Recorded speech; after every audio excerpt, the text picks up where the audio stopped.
Desa-desa seperti aku di desa Tanjung Harapan, kalau ke kota Sampit itu perlu waktu 3 jam. Bisa 4 jam tergantung jalan ya, yang waduh susah banget gitu kan. Dan sampai sana masih belum tentu harus bayar karena bisa tutupnya jam 2 atau jam 3 kalau nggak salah di sana tuh. Nah kalau sampai seperti itu ya harus nginap, dan biaya penginapan juga akan bertambah, sehingga orang yang datang dari desa Tanjung Harapan, desa Beringin Agung dan sekitarnya, atau daerah yang lainnya El dan sebagainya, itu akan menginap dan perlu biaya sangat banyak untuk hanya membayar pajak. Nah apabila ada e-Samsat ini, pasti kita akan mudah dan orang-orang juga akan bayar pajak dan taat bayar pajak, insya Allah ya, dengan adanya e-Samsat ini.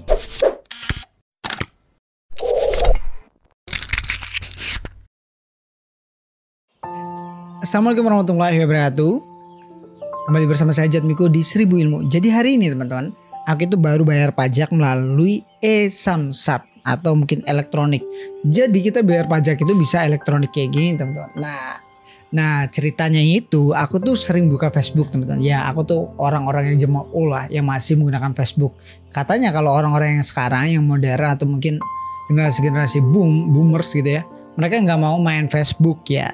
Dan aku orang yang mau dan masih menggunakan Facebook, karena di Facebook itu banyak informasi dan pendidikan yang bagus kalau kalian ikut-ikut grup-grup yang banyak informasinya gitu. Dan ceritanya di situ akhirnya aku nemuin satu grup, yaitu Info Surabaya, karena aku follow kan, aku ikut. Dan di Info Surabaya itu aku dapat satu postingan mengenai e-Samsat. Jadi e-Samsat itu akhirnya aku baca diskusinya dari komentar dari beberapa orang, yang akhirnya membuat aku penasaran untuk mencoba e-Samsat. Dan teman-teman, apakah e-Samsat ini ketika ada sebuah penilangan akan ditilang? Jawabannya tidak akan ditilang, karena ini sah secara hukum dan ini diperbolehkan. Jadi dia bentuknya teman-teman, bentuknya itu hanya sebuah kertas dan sebuah foto seperti ini, ting ya. Dan itu apabila di bagian barcode-nya teman-teman, barcode-nya itu di-scan, itu bakalan masuk ke sebuah database yang memunculkan bahwasannya Anda telah membayar. Nah, enaknya dari ini teman-teman, ini kan kayak gini. Trisnarno itu orang yang punya motor aku. Nah, itu orang nggak tahu di mana teman-teman ya, di Sidoarjo, susah carinya. Dan pasti orang teman-teman tanya dong, wah itu berarti motor curian? Enggak dong, motor ini tuh sah karena aku punya BPKB-nya. Nih BPKB-nya, dan aku tahu nicknya dari mana ya, karena di sini teman-teman, di sini ada BPKB-nya dan ini tuh resmi ya. Jadi di sini ada penjelasannya, alamatnya di mana, di Waru dan sebagainya. Dan ini ada nomor KTP-nya, dan itu yang aku gunakan untuk membayar ini. Nah, aku bayarnya di mana sih? Aku teman-teman, aku bayarnya itu di Tokopedia. Di Tokopedia tuh karena ya sangat simpel banget. Kalian bisa langsung ke Tokopedia, kemudian di search engine-nya kalian cari namanya e-Samsat. Nanti di situ kita bakalan akan memilih pilihan. Nah, sementara saat ini itu ada di Kepulauan Riau, Jatim, Banten, Jateng, dan Jabar.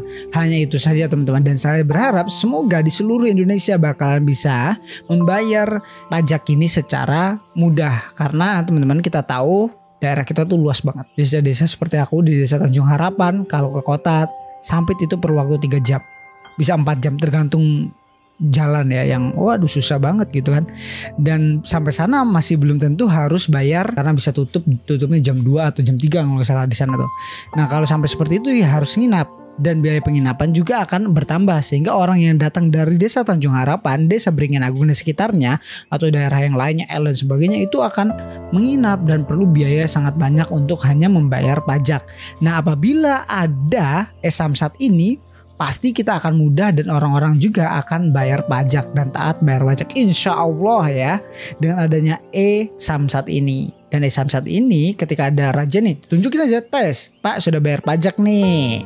Dan bisa kalau nggak percaya di scan aja Pak, ya gitu. Dan ini hukumnya sah teman-teman ya. Di situ nanti akan ada nomor polisi. Nomor polisi ini adalah nomor plat teman-teman, yang kemudian di bawahnya lagi ada nomor mesin. Nah kalian bingung kan pasti, oh nomor mesin dari mana teman-teman gitu. Nah kalau di BPKB itu ada nomor mesinnya. Kalau di STNK yang lama mungkin di situ ada nomor mesin. Nah di bawah nomor rangka dan NIK itu ada nomor mesin teman-teman ya, nomor mesinnya. Jadi kalian bisa gunakan di situ teman-teman. Nah tapi kalau di e-Samsat ini kita nggak dikasih tahu ya nomor mesin dan sebagainya. Nggak ada ini, tapi kita akan tahu nomor tahun, kohir dan sebagainya. Pokoknya di sini ada, nanti aku tampilin video fotonya. Dan yang terakhir adalah NIK, dari setelah nomor mesin kemudian NIK. Di NIK ini itu adalah nomor KTP yang terdaftar di STNK yang lama atau STNK yang bukan dari Samsat ini ya. Dari yang manual kayak gini, Ya udah kayak gitu aja. Jadi kalau masukkan kemudian kalian bayar, dan kalian bayar nanti akan muncul itu deskripsinya, nama siapa dan sebagainya, bayarnya seberapa dan sebagainya gitu. Apabila kalian telatnya mungkin 1,5 tahun itu masih bisa teman-teman. Yang 2 tahun kemungkinan juga masih bisa. Tapi kalau sudah lewat dari 5 tahun nggak bisa dong. Karena kenapa nggak bisa? Karena harus ganti plat nomor teman-teman ya. Jadi hari ini aku tuh seneng banget ya. Karena dengan adanya ini teman-teman, Samsat ini, aku bisa keliling Surabaya ya. Jadi nggak takut lagi dong ada sebuah penilangan. Ya karena saya sudah bayar pajak gitu. Oke lah, STNK ada, SIM ada, kemudian plat juga masih jalan gitu berlaku. Tapi kalau kalian nggak bayar pajak per tahunnya, kalian bisa kena tilang teman-teman. Seperti itu. Jadi mulai saat ini kita percaya aja lah sama pemerintah, kita harus bayar pajak. Kalau di kota, kalau di desa wes monggo aja nggak usah bayar pajak bro. Apa fasilitas apa di desa? Jalanan nggak ada bro. Di desa nggak ada jalan. Tapi aku nggak nyaranin untuk kalian nggak bayar pajak teman-teman. Tapi di desa setidaknya uang kalian lebih baik ya. Kalau kalian cuma keliling-keliling desa pakai motor yang ada, lebih baik uang kalian itu kalian tabung untuk buka usaha dan untuk memperbaiki desa. Atau mungkin yang lebih baiknya adalah memperbaiki SDM yang ada di desa itu teman-teman ya. Yaudah, sekian dulu dari saya, dan saya senang banget karena ada ini Samsat, dan terima kasih, dan semoga Samsat ini bisa ada di seluruh Indonesia agar mempermudah orang-orang di daerah untuk membayar pajak secara online. Dan ini teman-teman bisa bayarnya bukan hanya di Tokopedia, di Alfamart, Indomaret, pokoknya yang aku tahu itu aja sih. Mungkin Shopee ada nggak sih? Aku yang tahu Tokopedia sama 2 tadi. Ya udah, sekian dulu dan sampai jumpa di video selanjutnya.